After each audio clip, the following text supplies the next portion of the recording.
Good morning to all. போன கிளாஸில் value of the second order determinant பார்த்தோம். அதில் ஒரு 3 சம் கொடுத்துருந்தேன். அந்த சம் இதில் ஒர்க் அவுட் பண்ணியிருக்கேன். அப்படியே பார்த்துட்டே வாங்க. Find the value of determinant of row வைஸாக வசிக்கணும் 2 2 7 3. அப்போ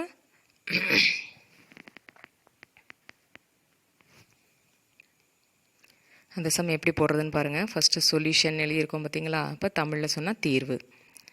அடுத்து எப்பயும் போல் இந்த கொடுத்துருக்க கொஷினை அப்படியே எடுத்து எழுதியிருக்கோம். கொடுத்துருக்க கொஷினை அப்படியே எடுத்து எழுதியிருக்கேன். Determinant of 2 2 7 3. ஃபஸ்ட்டு உள்ளது மெயின் டயக்னல் ரெண்டையும் மல்டிப்ளை பண்ணுங்கள். 2 3s are 6 minus 7 2s are 14. இங்கே ஒரு மைனஸ் எப்பயுமே போட்டு வச்சுக்கோங்க. அப்போ மைனஸ் 7 2s are 14.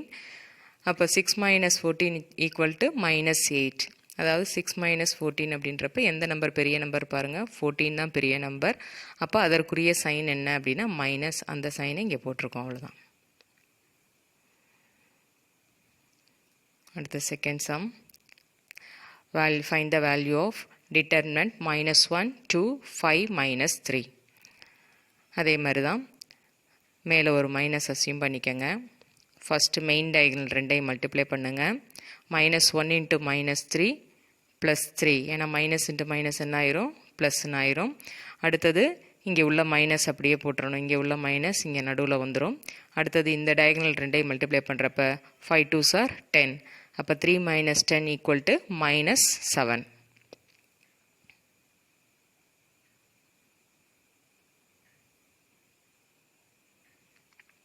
அடுத்து மூணாவது சம், டிட்டர்மினன்ட் 1 - 6 5 - 2. மேலே மைனஸ் போட்டிருக்கேன், பார்த்துக்கோங்க. ஃபஸ்ட்டு மெயின் டயகனல் ரெண்டையும் மல்டிப்ளை பண்ணுங்கள். 1 × -2 -2. அடுத்தது இந்த டயகனல் ஆல்ரெடி இங்கே ஒரு மேலே ஒரு மைனஸ் இருக்குது, இங்கே ஒரு மைனஸ் இருக்குது. அப்போ ரெண்டு மைனஸும் சேர்ந்து என்ன ஆயிரும், மைனஸ் இன்ட்டு மைனஸ் ப்ளஸ் அப்படின்னு போட்டுருவோம். அடுத்து 6 5s are 30. அப்போ -2 + 30 = 28.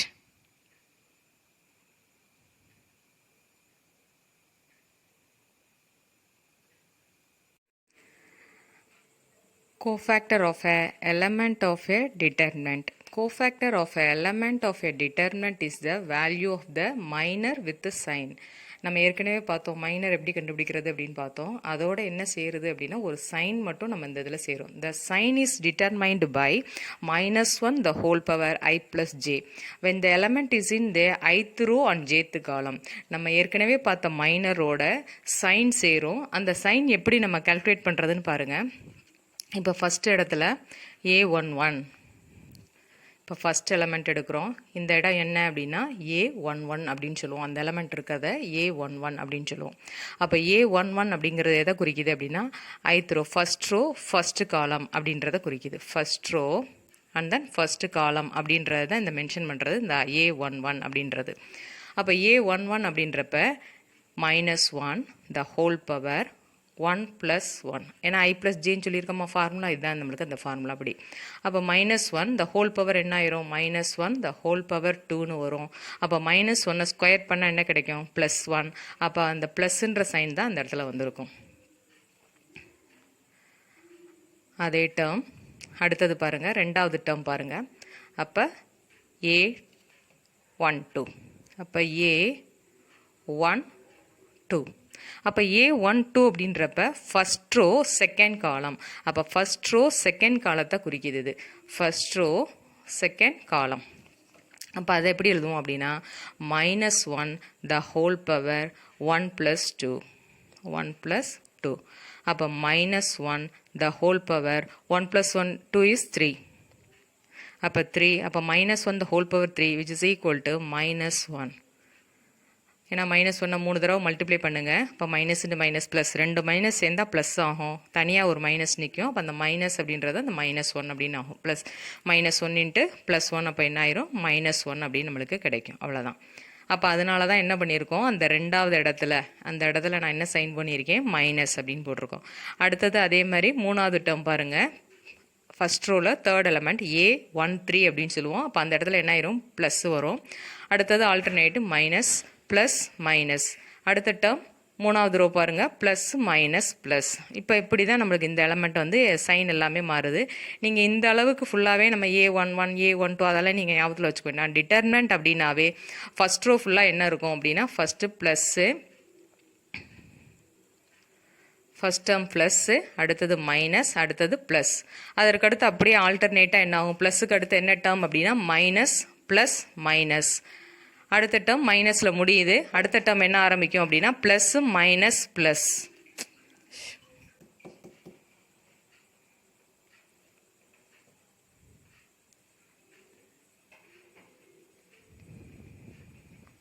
இப்போ அடுத்தது பாருங்கள், cofactor of a element 1.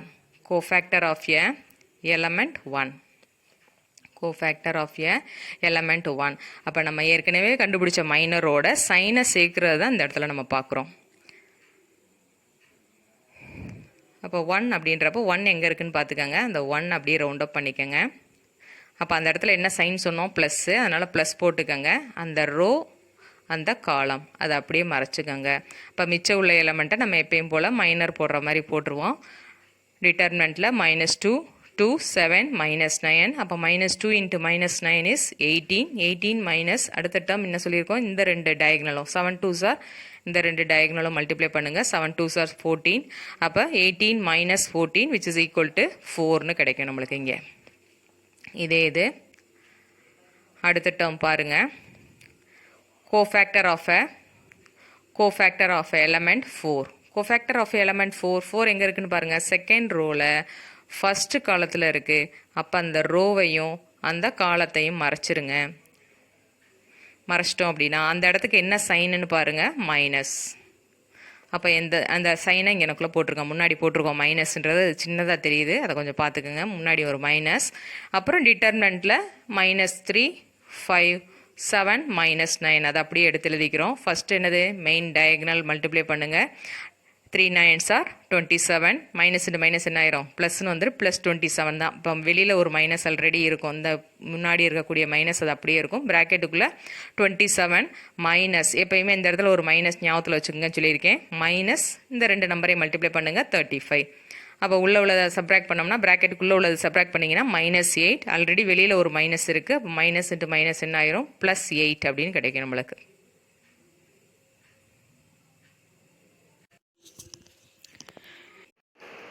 Some பாருங்க, solve 2x - y = 5 and x + y = 4.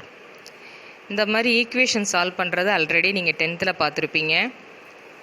இந்த ரெண்டு ஈக்குவேஷன் சால்வ் பண்ணுறது எலிமினேஷன் மெத்தட் அண்டு சப்ஸ்டியூஷன் மெத்தடில் நீங்கள் போட்டிருப்பீங்க.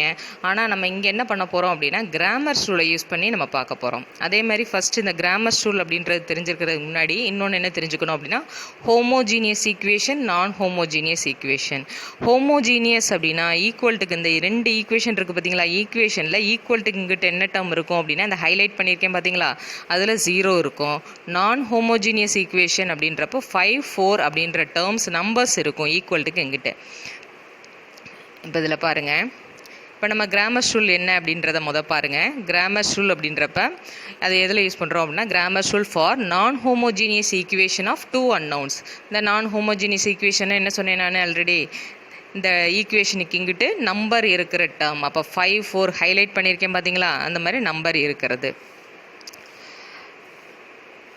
ஃபார் 2 unknowns அப்படின்றது அந்த 2 unknowns எதை குறிக்கும் அப்படின்னா எக்ஸ் ஒய். அந்த ஈக்குவேஷனில் வருது பார்த்தீங்களா, x + 2y = 5 அப்படின்னு இருக்குது. அப்போ அந்த எக்ஸ் ஒய்யை தான் நம்ம சொல்கிறோம் 2 unknowns அப்படின்னு சொல்கிறோம். அப்போ இதோட சொல்யூஷன் என்ன அப்படின்னா நம்ம என்ன ஆன்சர் கண்டுபிடிக்கணும் அப்படின்னா எக்ஸுக்கும் ஒய்க்கும் என்ன வேல்யூ. அப்போ எக்ஸ் அப்படின்றது இந்த கிராமர் ரூல் படி நம்ம எப்படி கண்டுபிடிக்க போகிறோம் அப்படின்னா இந்த டேர்ம் என்ன சொல்வீங்க அப்படின்னா டெல்டா எக்ஸ். அப்போ x = delta x by delta. அதே மாதிரி y = delta y by delta அப்படின்னு நம்ம சொல்லுவோம். இப்போ சம்முக்குள்ளே போகலாம் நம்ம. அப்போ ஃபஸ்ட்டு பாருங்கள், கொடுத்துருக்க ஈக்குவேஷன் ரெண்டு ஈக்குவேஷனை அப்படியே எடுத்து எழுதியிருக்கேன். First equation and then second equation எடுத்து எழுதிட்டேன். அடுத்து என்ன பண்ண போகிறோம் அப்படின்னா, ஃபஸ்ட்டு நம்ம இங்கே கண்டுபிடிக்க வேண்டிய வேல்யூ என்ன அப்படின்னா டெல்டாவோட வேல்யூ என்னன்னு கண்டுபிடிக்க போகிறோம். அப்போ டிட்டர்மினன்ட் அப்படியே எழுதிக்கங்க.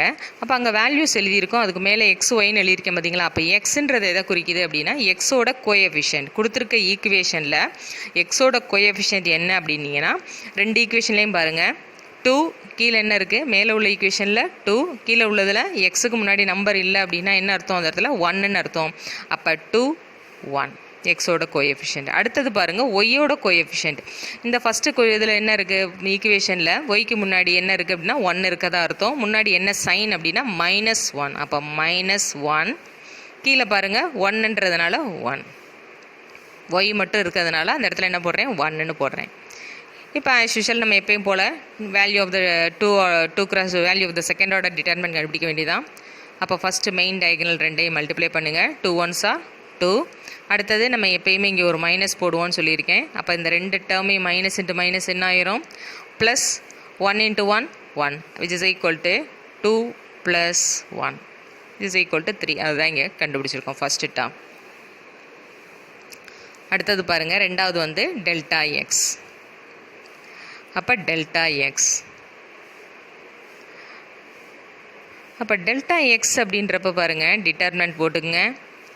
இங்கே ஏன் ஹைலைட் பண்ணியிருக்கோன்னு பாருங்கள். அப்போ அதை என்ன பண்ணணும் அப்படின்னா எக்ஸுக்கு பதிலாக எக்ஸ் இருக்க இடத்துல நம்ம என்ன பண்ணுவோம், அந்த காலத்துக்கு பதிலாக அந்த 5 4 எழுதிடுங்க. அதற்கு அடுத்த டேர்ம் என்ன அப்படின்னா எப்பயும் போல் ஒயில் இங்கே டெல்டாவில் என்ன டேர்ம் இருக்கோ அதை அப்படியே எழுதிட வேண்டியதான். -1 1. இப்போ நம்ம எப்பயும் போல் சாதாரண வேல்யூ கண்டுபிடிக்கிறது தான். இங்கே மைனஸ் போட்டுக்குவோம். ஃபஸ்ட்டு மெயின் டயகனல் ரெண்டையும் மல்டிப்ளை பண்ணுங்கள். அப்போ 5 1s are 5. அடுத்து மைனஸ் இன்ட்டு மைனஸ், ரெண்டு மைனஸ் வரப்போ என்ன ஆயிரும், +4 which is equal to 5 + 4 = 9. அடுத்த டேர்ம் டெல்டா ஒய். இப்போ delta y equal to determinant அப்படியே போட்டுக்குவோம். அப்போ எக்ஸோட இது வேல்யூ மாறாது, 2 1. டெல்டாவில் பாருங்கள் 2 1 அதை அப்படியே எழுதிக்குவேன். ஒய் கோஎஃபிஷியண்ட்டை மட்டும் நம்ம என்ன பண்ணணும், 5 4ன்னு மாற்றிடுங்க. 5 4. அகெயின் அதே மாதிரி தான் இங்கே ஒரு மைனஸ் போட்டுக்கிறோம். மெயின் டயகனல் ரெண்டையும் மல்டிப்ளை பண்ணுறீங்க. 4 2s are 8 -5 = 8 - 5 = 3. இப்போ நம்ம அந்த ரெண்டு வேல்யூவும் என்ன பண்ண போகிறோம் அப்படின்னா, நமக்கு ஃபார்முலா தெரியும். ஃபார்முலா என்ன, x = delta x by delta. அப்போ டெல்டா எக்ஸோட வேல்யூ என்னப்பா இங்கே 9 டிவைடட் பை டெல்டாவோட வேல்யூ 3. அப்போ 9/3ன்னு வரும். இதை கேன்சல் பண்ணால் நம்ம 3 டேபிளில் கேன்சல் பண்ணால் 3 times which is equal to எக்ஸோட வேல்யூ என்னது 3. அதே மாதிரி ஒய்க்கு பாருங்கள், y =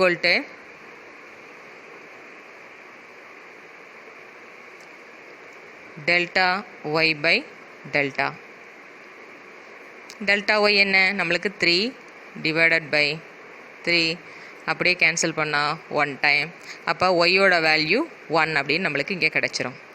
அதுதான் இந்த இடத்துல எடுத்து எழுதியிருக்கோம் பாருங்கள். x = 3 and y = 1.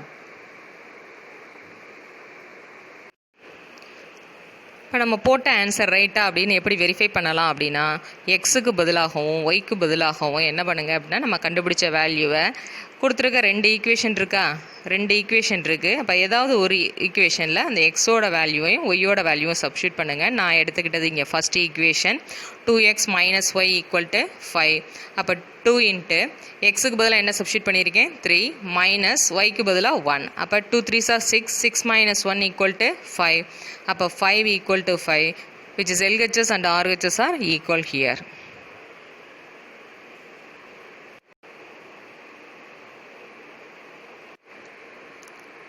இப்போ போன சம் போட்ட மாதிரியே இப்போ ஒரு சம் எக்ஸாம்பிள் சம் ஒன்று கொடுத்துருக்கேன், நீங்கள் வீட்டில் செஞ்சு பாருங்கள். இப்போ இதில் என்ன அப்படின்னா டெல்டாவோட வேல்யூ என்னன்னு நானே சொல்லிடுறேன். டெல்டா = 1 1. ஏன்னா இந்த ரெண்டு இடத்துலையும் எக்ஸ் கோஎஃபிஷியன்ட் ஒய் கோஎஃபிஷியன்ட் எழுதிடுறேன். அடுத்தது ரெண்டாவது ஈக்குவேஷனில் பாருங்கள் 2 இங்கே 3. அப்போ 2 3. அப்போ டெல்டா எழுதிட்டேன். And then delta x. அப்போ டெல்டா எக்ஸ் = எக்ஸுன்றப்போ என்ன பண்ணணும், எக்ஸுக்கு இடத்துல என்ன எழுதணும், அந்த 3ஐயும் 7ஐயும் எழுதுங்க. அப்போ 3 7 ஒய் இருக்க இடத்துல ஆஸ் யூஷுவல் 1 3 தான். அடுத்தது டெல்டா ஒய். அப்போ டெல்டா ஒய் ஈக்குவல் டு இங்கே என்ன பண்ணணும், ஃபஸ்ட்டு காலம் மாறாது 1 2, ஆனால் ரெண்டாவது வரக்கூடியதில் என்ன வரணும் 3 7 அப்படின்னு வரணும். மிச்சம் உள்ள டேர்ம்ஸ் எல்லாமே போன சம்மில் நீங்கள் போட்ட மாதிரியே நோட்டு போட்டு பாருங்கள். கட்டாயம் நோட்டில் கண்டினியூஸாக எழுதிக்கிட்டே வாங்க. அப்போ தான் உங்களுக்கு ஒரு டேர்ம் கண்டினியூட்டி தெரியும். அப்போ தான் ஈஸியாகவும் இருக்கும் உங்களுக்கு போடுறதுக்கு. அதனால் நோட்டு போட்டு நீங்கள் எழுதிக்கிட்டே வாங்க. ஓகே, இன்றைக்கி கிளாஸ் முடிஞ்சிச்சு.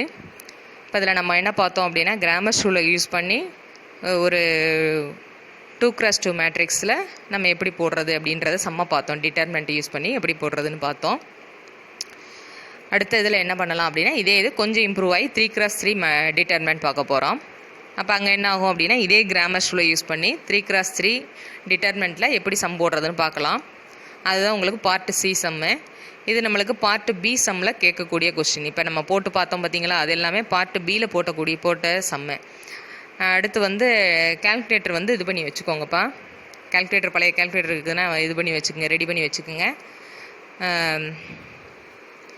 ஓகே, ஏன்னா கண்டினியூஸாக கொஞ்சம் எழுதிக்கிட்டே வந்தீங்கன்னா தான் உங்களுக்கு ஈஸியாக இருக்கும். நோட்டு போட்டு கட்டாயம் எழுதிக்கங்க. Okay, thank you.